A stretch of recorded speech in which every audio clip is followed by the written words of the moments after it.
Masayang magandang araw kapamilya, karakter ni Mokang mawawala na sa Batang Quiapo. Totoo kaya?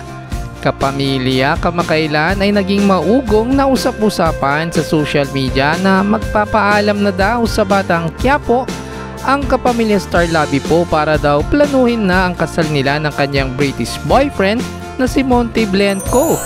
Kaya naman nagkaroon ng mga espekulasyon na alis na si Labi-Po sa Batang Quiapo. Kapamilya, ayon pa sa balita, gusto daw kasi ni Labi-Po na maglaan ng oras at magbiyahe sa Europa upang makasama ang kanyang British boyfriend.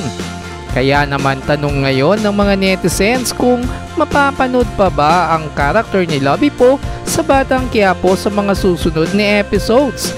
Karamihan naman sa mga netizens na nag-react kung sakaling tuluyan ng aalis si Labi-Po sa Batang Quiapo ay gusto nila na si Julia Montes ang papalit kay Labi-Po. Anong sa inyo kapamilya?